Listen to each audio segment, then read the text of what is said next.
Нансрайн банзрагчийн зохиол Халахын гол тэргүүн дэвтэр 18 дугаар хэсэг. Дорж хувинтай хоолоо бариад нойтон газар халтарч унахаас болгоомжлон явсаар нуувчны ам руу орох гэтэл нэг хүнтэй улаан халз мөргөлдчихв. Зойлогч нь юугаа хийж яваа юм гэтэл тэр хүн хажуу тийшээ болт усран зайлахаар нь дорж гэнэцсэж төрж хил өгчгүй зүхтаадагч нь хэн байдаг вүлээ гэж санаад хувинтай хоолоо газар халтхан тавихад хоол нь өнхрөн унснагч анзаарсангүй. Зүхтаасан хүний хойноос хэд том харайж "Зогс нөхөр" гэсэнд өнөө хүн харанхуй руу шингэн орох юмсан гэсэн шиг цааш харайсан боловч нойтон газар халтарч сарвалзан онов. Дорж түүний дээрээс үсрэн буутал буу тас хийлээ. Доржийн зүүн гарын булчин халуу өргсөн боловч өнөө хүний сарвалзан гарыг нь хомин тэрч аваад ноцолдов. Энэ чимээнэр хүмүүс гүйлдэн ирцгээжээ. Дээр дороор нь ноцолдож байгаа хоёр хүн дээр гар чидэнгийн хурц гэрэл туслаа. Дорж ноцолдож байгаа хүний гараас гар буугийн сугдатан аваад бослоо.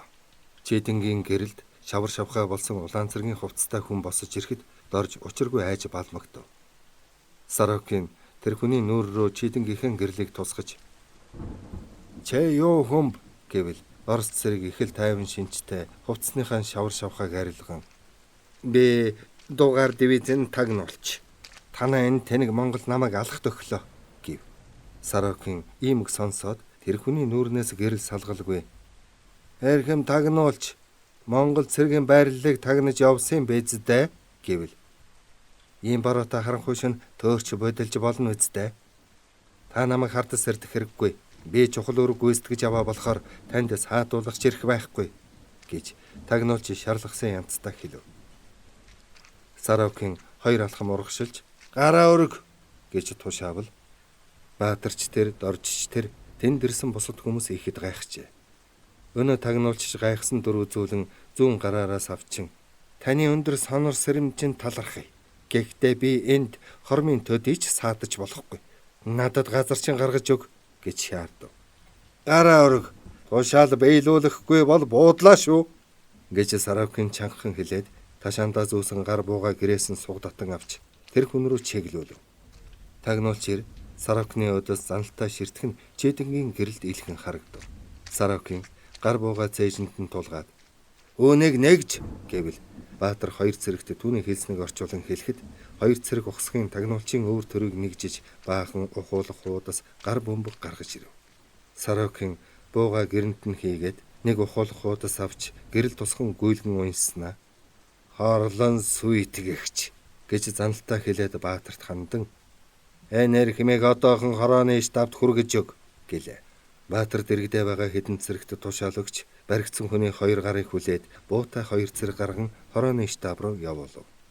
Сарокин учрыг нь сайтар олоогүй байгаа хүмүүсийг харснаа "Манай Дорж тун сонор сэрэмжтэй байна. Дайсны тагнуулыг энэ харанхуй шөнчгөөсөн таньж илрүүллээ. Энэ чинь улаан цэргийн хувцс өмсөн дайсны тагнуулч хорлон сүйтгэгч байна" гэснэ. Чидэнгийн гэрлийг Дорж руу тусган харснаа "Наадгаараас чинь цус шүүрч байна. Одоохон аргал" гэв. Дорж түүний хэлснийг сайн ойлгоогүй боловч янгинан өвдөж байгаа гараа барилан ярваажээ. "Улаан цэргийн хувцс өмсөн тагнуулчид хорлон сүйтгэгчдийг манжуураас нааш нь галын шугам руу явуулж байна гэсэн мэдээг командалын газар авсан байна. Саяных чинь түүний нэг нь" гэж Сарокин хэлв. Баатар түүний хэлснийг тэнд байгаа хүмүүст орчуулан хэлээд Доржийн гарыг боож өгөв. "Ямар аимшигтай юм бэ? Би болж Орос цэрэг байна гэдэл явуулчихна. Дорж түүнийг яаж мэдвэ?" гэж нэг цэрэг асуулаа. Хоол аваад буцаж явтал тэр хүнтэй бараг мөргөлдсөн юм. Манайхны нэгэн гэж санаад "Энд юу хийж яваа золиг вэ" гэсэн чинь зүхтаасан юм. Тэгэхэр нь сэжиглээд хойноос нь хөөсөн гэж Дорж ирэв. "Хүн бүр ийм сонор сэрэмжтэй байх хэрэгтэй. Доржо гар чинь яаж байна?" гэж Сарокин асуувал Зүгээр. Булчинг маань баг зэрэг сэнжилсэн байна. Цус нь тогтохоор яах ч үгүй" гэж Дорж хариулв. Баатар Сарокин хоёрыг эргэх гэхэд Дорж сандран "Нөхөр дэслэгчд, би сандрахтаа тасгийнхаа хувинтай хоолоо хазгаа газар тавьж асгасан шиг байна. Манайхан хоолгүй яа" гэвэл "За яах вэ? Би галтгооготой ирж хоологч нөгөөлье. Чи нэг хүн явуулаад хоолоо авах бол өөрөө байрандаа оч" гэж Баатар хэлээд Сорокиныг дагуулan халуун тогооуд явлаа. Та түүний харангуйтаа дайсны тагнуул хорлон сүйтгэгч гэж яаж мэдсэн юм гэж Баатар асуув. Сорокин дуугүй явж байснаа. Нэгдүгээрт дивизийн дугаар хэлэхдээ төгдөрсөн. Бас тэнийг Монгол гэж хэлснээс л сэжиг төрсөн. Хоёрдугаарт манай улаан цэргийн тагнуулчид хичнээн харанхуй байлаач гэсэн Монгол цэргийн байрлалд орж ирээд буудалцахгүй. Гуравдугаарт түүний хэл яриа нь этгээд аялахтаа байсан.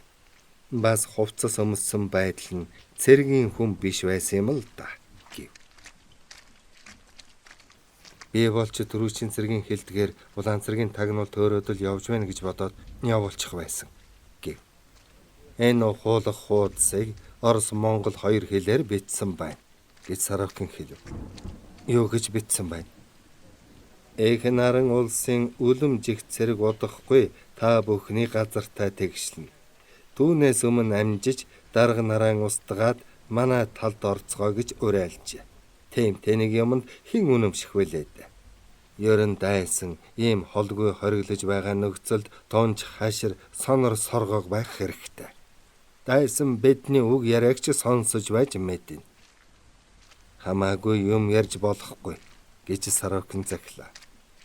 Намраа бороо шивэрсээр л уламж харанхуй болсон ажээ. Баатар Сорокин хоёр халуун тогоон дээр очиж нэгдүгээр тасгийн хоолыг хөргүүлээд командын байрууд явлаа. Нуувчин цул шавхаа болсон учраас сумангийнх нь бүгд нуувчнаас ангарч хоёр ирмэг дээр зарим нь сандаалан сууж, зарим нь ногоон дээр шинэлийн дэвсэд хэвтсэн нь харанхуй дундаас муухан харагдана. Тэр хоёр замдаа юмч ярьсангүй сумангийн командын байр газар гэртэн орвол лампасаас нь тул овоо гэрэлтэй байлаа. Газар гэрт хуурай аятайхан байжээ.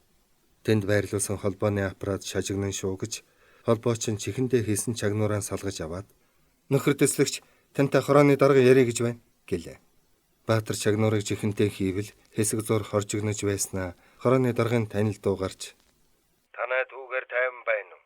Хөргүүлсэн бэлгээг чинь хүлээн авч дивизийн штабтаа зөвлөөд хамар даваа руу явуулах гэж байна. Үнтэй бэлэг ирүүлсэнд баяр хүргэе. Бэлэг олсон эзнийг урамшуулах хэрэгтэй." Мэдлээ. Танд тэр хүний тухай тодорхойлтыг хийж маргааш өгнө. Манай үгээр тайван байна. Ороор хосомн манай хорооны хойгуур чихтэй их буугаар хэд буудаа чимээгүй болсон. Шөн наагуур чин дайрч магадгүй шүү. Болгоомжтой бай. Мэдлээ. Дайсан бэлэг хүргэж ирж ч мэднэ. Тэгвэл аятайхан тосож авахыг бодно үз. Мэдлээ. Танд ахлах дэслэгч цол олгосон тушаал ирсэн. Нөхөр ахлах дэслэгчд баяр хүргэе. Баярлалаа. Эх орныхон төлөө зүтгэхэд бэлэн.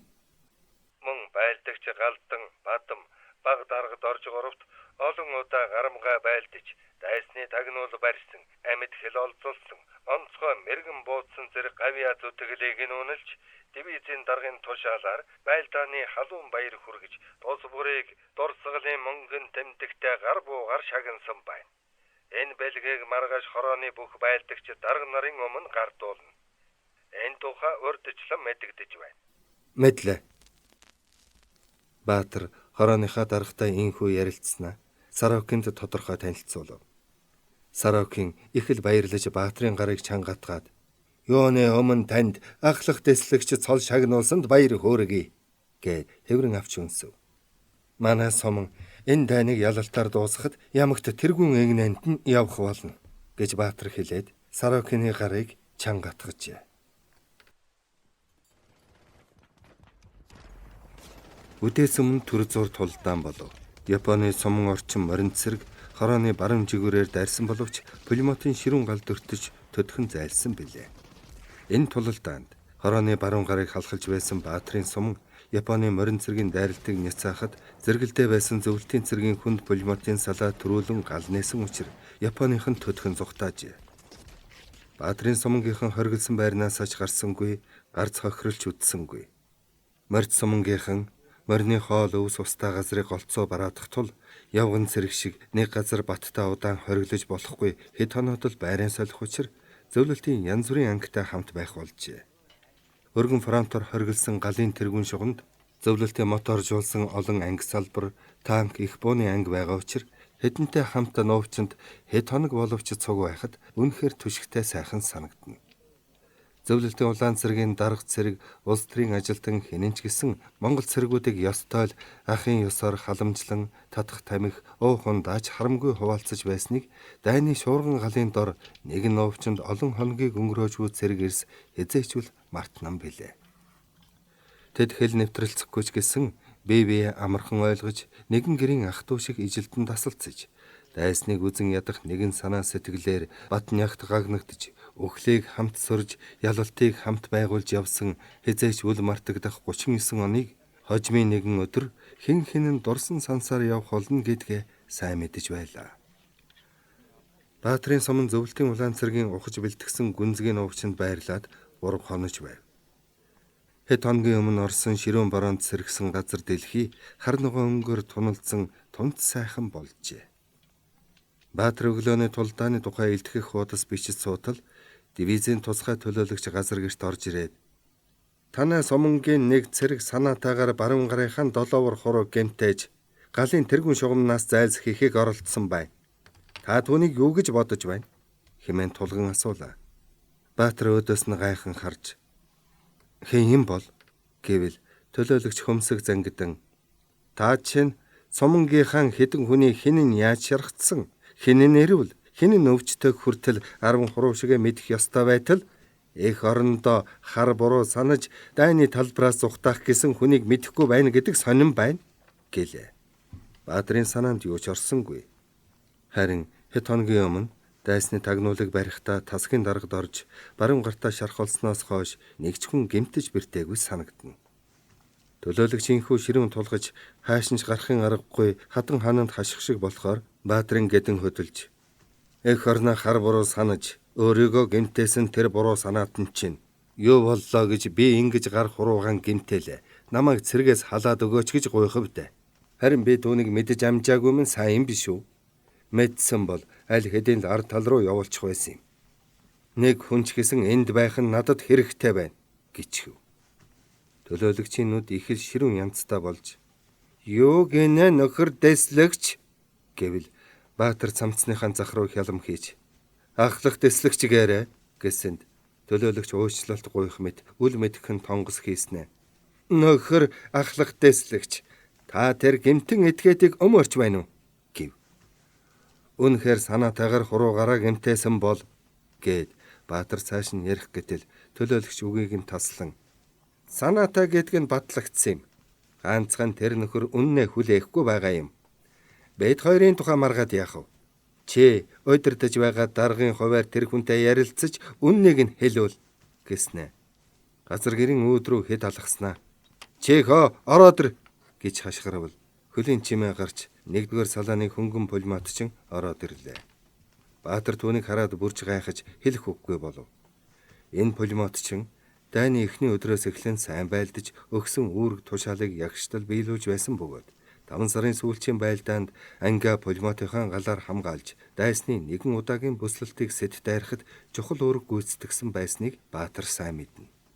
Түүнийг засгийн шагналд оруулахаар нэрийг нь дивизийн штаб саяхан өргөн мэдүүлсэн юм.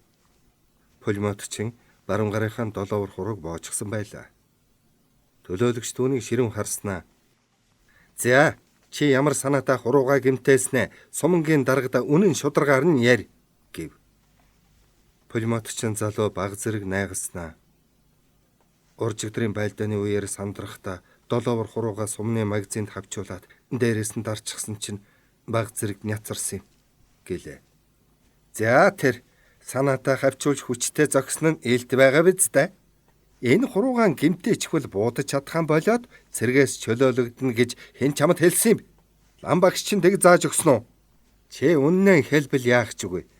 Харин худал хэлж нуугаад байвал цэргийн шүүхэд өгөн шүү гэж төлөөлөгч сүртэй нарахгүй хэлв.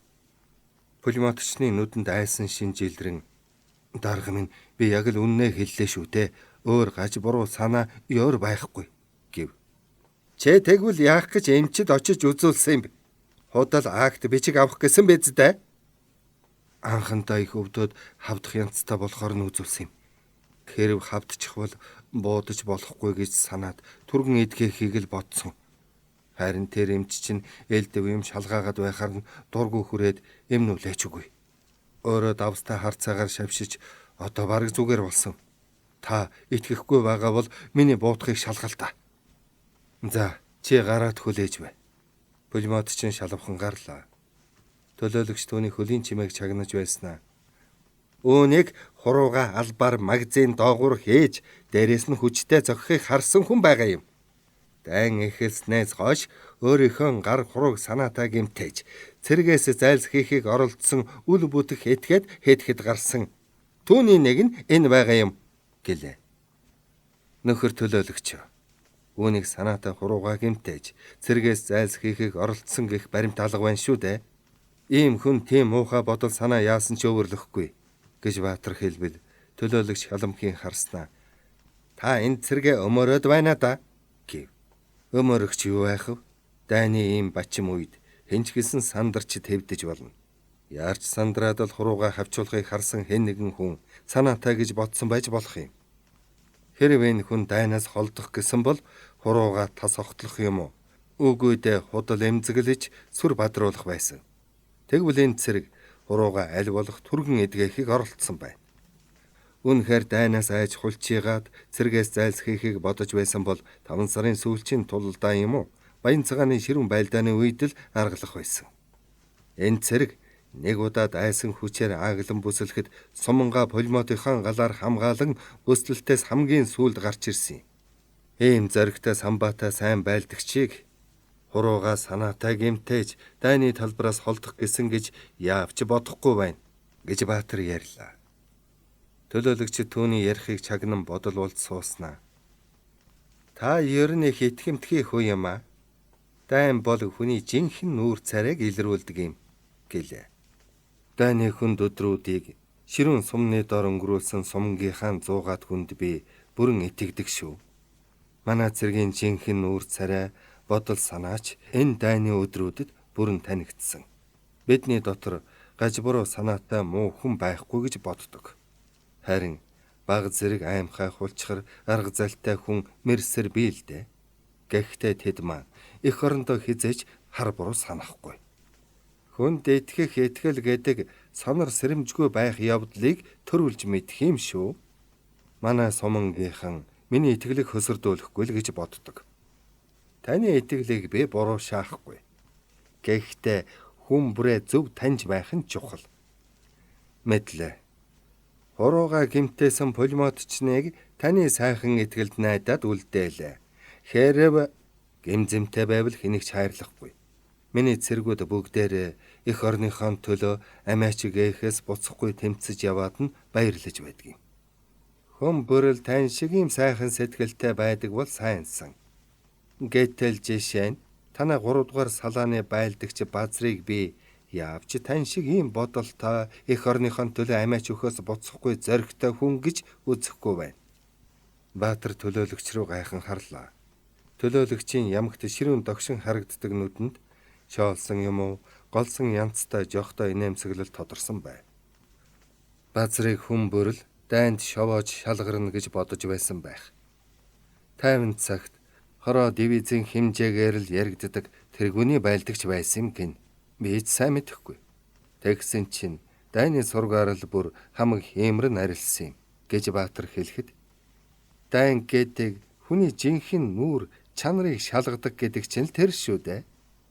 Цаадах чинь баг зэрэг сурсан эрдэмдэн өнгөрч саг сурж явсан боловч аимхай хулчхар ирвэжээ. Одоо зөвхөн харамаа хичээж явдаг өчүүхэн хүн гэдэг нь ил тодорхой байгаа биз дээ гэж төлөөлөгч асуух маягтай хэлв. Баатар түүний үгийг зөвшөөрөн толгойд өгснөө. Гэсэн чи нөхөддөө гим хорч тариагүй. Гав яч байгуулж сүуд болоогүй мөрөөрөл яваа юм. Ямар ч л гэсэн их орон ард түмэндээ хар буруу санахгүй гэмгүй хүн гэж өмөрсхий. Цаадах чинь хуруугараа гэмтээж цэргийн албанаас зайлсхийх бүдүүн зөрөгч байхгүй. Харин аминд тулсан хүнд цагт бол нөхдөөн оргичч мэдх юм гэж төлөөлөгч хэлээд бослоо. Баатар босож Базрын тухай ярих гэтэл онгоцны жингэнсэн дуу хадв. Баатар газар гэрээс гүйн гарвал нилээд өндөрт Японы 4 онгоц эргэлдэж байна. Зэрэгэлдээ байгаа зөвлөлтийн цэргийн зэнитэй ангийнхан дайсны онгоц руу зэрэг галлав. Японы нэг онгоцноос гонцгой хар юм цовронгоочлоо. Бөмбөг гэж хэн нэгэн хүн хашгирсан боловч Баатар тоосончгүй харсаар байлаа. Дөрөвчийн бөмбөг нилээд доошилсноо үзэгдэхгүй болж шууган эсгэрсэн их чимээ гарснаа сумангийн хориглолтоос баруунтай 100 метр зайтай газар дүнхийн дуугарч бөөн хар утаа шороо бослоо. Японы онгоцны мулталсан бөмбөг бараг нэг дор шахан унаж газар доргин нуувчны шороо шажигнан нур. Эргэлдэн байгаа онгоцнуудын дээр дор хажуу бөөрөнд нь бүх удаа манас хийж зенитийн их буунууд зогсоо зайгүй галлаж байна. Нэг онгоцноос өдгөн хар утаа суунаглан далбилцав. Ураа Японы муу зэвхий шатлаа гэж нуувчин дотроос нэг хүний баярлан хашгирах нь тодхон дуулав. Нуувчны өмнөхөн нэг бөмбөг тесрэхэд Баатар доошоо бүхийн сөгдөгтөө түүнээс төрүүлэн газар хэвцэн төлөөлөгчийн дээрээс суучих төгчээ. Бөмбөгний хилтерхий ширэм толгой дээгүүр нь эсгэрэн өнгөрөхийг Баатар сонссон боловч дээшээ харвал Японы үлдсэн 3 онгоц нь зүүн тийшээ хоромхон зур шууган алгууллаа. Зенитийн их буунуудаж галлахаан зогсов. Баатарын яаран босвол төлөөлөгч мөн босож ирээд хувцсныхаа шороо тоосыг гөвөх зөөр. Та чих зоригтой хүн юм. Бөмбөгдөж байхад хэнэгч үгүй зогсож байна. Гэвч тэнэг зориг заримдаа үхэл болдог юм шүү гэж сургамжлах маягтай өгүүлв. Тийм ээ. Гэхдээ хэдэн сар бөмбөгдүүлэхтэй бөмбөг жухам хаан унахыг нь төсөөлөх болжээ гэж Баатар хэлбэл. Гэлээч хашир хянуур байхад ер илүүдэхгүй байх шүү гэж төлөөлөгч хэлснээ нууц уруудан бөхийсөөр явчихв. Баатар түүний хойноос харж үнэхээр сонор сэрэмжтэй хашир хүн байна шүү. Энэ хүнтэй галын тэргүүн шугамд 2 дахин уулзаж ярилцахдаа заримдаа хэдэрлэж хэгжүүрхэж байсан нь ер дэмий юм байна. Энэ хүн улс орныхоо аюулгүй байдлыг сахин хамгаалж яваа дайчин ир шүү дээ. Би дайсантай буу бариад тэмцэж явхад энэ хүн ухаан бодол сонор сэрэмжээрээ тэмцэж яваа юм. Байлдагч дарга бүхний ажил үйлс санаа бодлыгч нэвт мэддэг сүрхий хүн юм аа. Базрыг яг л үннээр нь хэлж байна шүү. Ёстой улсын үдчих болсон ийм сонор соргох хүмүүс л зүсээ хувилгасан дайсныг илрүүлэн олж байгаа юм.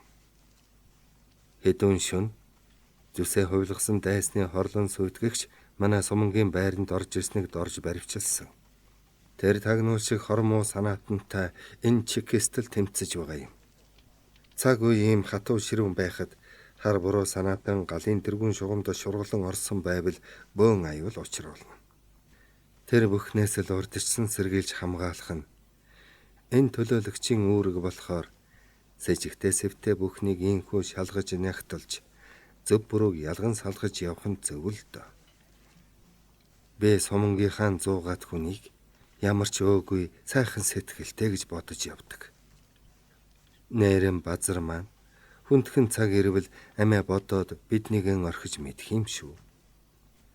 Гэсэн ч амиа аргацааж явааг эмгүү хүнийг өөчлөн хардаж сэрдээд чи яах вэ гэж бодоо зогсож байтал хамар даваа руу дуудагдсан явсан Сарокин хурч ирлээ. Тэр нэлээд халуутсан бололтой малгаагаараа нүрэн сэвж яасан халуун өдрөв сүүдэр бараадъя гэлээ. Баатар газар гэр рүү алхтал үүдэнд нь зогсож байгаа пулеметч нь аврал ирсэн янзтай өөдөөс нь харлаа. Чи салаантаа оч. Гараа түргэн эдгээгээд дайсантай тулдахад бэлэн бай гэвэл пулеметчин их л баярлсан бололтой шалмаг гэгчин ёсолж мэдлэг гүйцэтгэе гэснээ огцомхон эргэж хажуугийн нууч руу өсрөн оров. Сарокин төрүүлэн газар гэрт ороход Баатар хойноос нь даган орлоо. Газар гэрт чийг дааж сэрвтэр байлаа. Гэсэн чи салхи орохгүй учраас чийг ханхлан ам тэмцүүлнэ. Сарокин модны тайрцаар хийсэн сандал дээрээ тухлан суугаад "Эзэггүй хойгоор юу болов?" гэж асуув. Сарокин хэдэн минутч гэсэн эзгүй байгаад ирэхдээ дандаа л ингэж асуудаг юм. "Онц юм болоогүй. Саяхан Японы 4 онгоц ирж хэдэн бөмбөг унгаагаад бутсан. Нэг онгоцыг хажуугийн зенитийнхэн сөнөөсөн. Гарц хохирол байхгүй" гэж Баатар хариулв. Сарокин дэрэгдээ байгаад анхтаа уснаас залгилснаа. Командолын штабд төрөл цэргийн ангийн удирдлагын дарга нарын зөвлөгөөн боллоо. Тэр зөвлөгөөнд Монголын цэргийн ангиудад ажиллаж байгаа сургагч нарыг оролцуулсан юм. Тэгээд хориглон хамгаалах байлдааны тухай удирдамж заавар өгч байна. Энэ янзаар бол нэлээд удаан уувчин дан сууж мэдэх байна. Гэлээч зөвлөлт улсаас буудалгын 2-3 дивиз танкын баригад нэс хонгоцны салбар ангиуд зэрэг үлэмж хүч нэмэн ирж байгааг нь. Тэгэхээр нэг их удаан хориглоод суухгүй байзаа гэж ярилцаж байна. Хориглож байгаа цэргүүдийн дунд нам улс төрийн ажлыг хүчтэй зохиохыг анхааруулж байна. Японч бас ихээхэн хүч хуралдуулж байгаа болол та. Тэд Сүрхий Баттай хориглолт бэхлэлт хийж байгаа нь манай агаарын тагнуул болон бусад мэдээсэлтээс бүр мэдэгдэж байгаа юм байна. Хэд хоногоос маршал Чой болсон ирэх юм гин гэж ярьлаа. Ингэж олон хоног хориглож нүх шуудуунд суугч уйдгартай юм байна шүү гэж Баатар залхсан янзтай хэлбэл Сорокин инэвхийлэн юм бүхэнд хэмжээ хязгаар гэж байдаг юм. Хориглон хамгаалах хугацаа дуусаж өргөн давшилтанд орохдоо л орно. Чи залуу болоод яарч байна гэв. Бусад газар ямар байгаа бол бүх фронтын дагуу бидэн шиг л хориглосон гин. Манай фронтын шугам 70 км урт болжээ. Монголын 8 дугаар дивиз өмнөд жигүүрт гарсан байна. Фронтын дагууд үе Японд дайрч жижиг тулаан болсоор байгаа юм байх. Та ер нь хориглон хамгаалах, давших хоёрын алийг илүү ашигтай гэж үздэг үү? Аль нь ашигтай? Тухайн цаг үеийн байдал, дайсны болон өөрийн хүчний харьцаа зэргээс шалтгаалan хориглон хамгаалах уу, давших уу гэдгийг шийдэх ёстой. Жишээ нь 1812 онд Кутузов Жанжин Москвагийн дэргэд хориглон хамгаалах дайныг амжилттай хийж Наполеоныг бут зогссон. Дайны явцаас хориглох байтугай ухрах тактикч үр дүнд хүрдэг удаа бий. Тухайн үедээ Оросын цэрэг хориглон хамгаалах байлдаан хийж ухарсаар Францчуудад Москваг хүртэл өгсөн шүү дээ. Тэгээд дараа нь яалаа. Хүчээ хуралдуулж байгаад Францын цэргийг элдэж эх орноос хөөж гаргасан. Наполеон Москваг эзэлж авах гэж улаарын зүтгэж байхад Оросын цэрэг Москвагийн босго Бородинод хориглон хамгаалж Францын цэргийг хяартлан зохиод ухарсан. Бородиногийн тулалдааныг Наполеон "Миний ялагдлын эхлэл" гэж үзсэн юм. Францын хаан Москвад удаан сууж чадаагүй явсан юм шүү дээ. Энэ бол тэр үеийн Оросын алдарт жанжнуудын ухрах, хориглон хамгаалах байлдаан явуулсан их аж холбогдолтой сургууль байсан юм. Бэ болж мориндо мордож сэлмэн эргүүлээд л дандаа давшин дайраад байхыг бодож явдаг. Сорокин Баатар руу инээмсэглэн харж гал руу ч орохоос айхгүй зөрөгт хөөрөө зантай омголон даргын хэлснийг тунгаан бодож сууснаа. Тэ залуу хүний омголон занд хөдлөгдөөд л ингэж бодож байна. Би чам шиг залуу байхдаа мөн л ингэж бодож байсан. Цэргийн алба хаасан 20 шахамжээл маань дандаа ин хамгалан үе байсан болохоор дайдах тухайч нэг их боддоггүй байлаа. 1927 оны Манжуурын төмөр замын бодлаанд анх буун дуу сонсож өнгөрсөн жил хасаан нууртал жинхэнэ байлдаан гэдгийг үзсэн. Гэвч халахын голд болж байгаа энэ дайн бол цар хэмжээгээр хамаагүй өргөн олон хоногийн цус асгаруулсан ширүүн байлдаан юм. Энэ дайн чамдаж тэр нададч тэр асар хичээл сургуул болж байна. 50 цагт ширээний ард сууж заалгасан цэргийн эрдэн боловсролын жинхэнэ шалгалтыг энд өгч байгаа юм шүү дээ гэхэд Баатар нэрэл тиймдээ гэж бодлоо.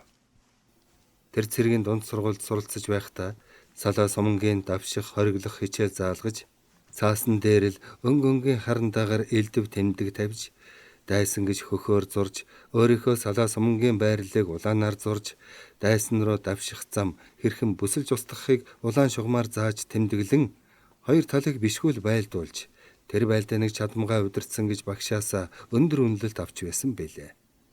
Заримдаа уг байлдааныг муу удирдах, хохирол хүлээж зэмлүүлэг удаач байсан юм.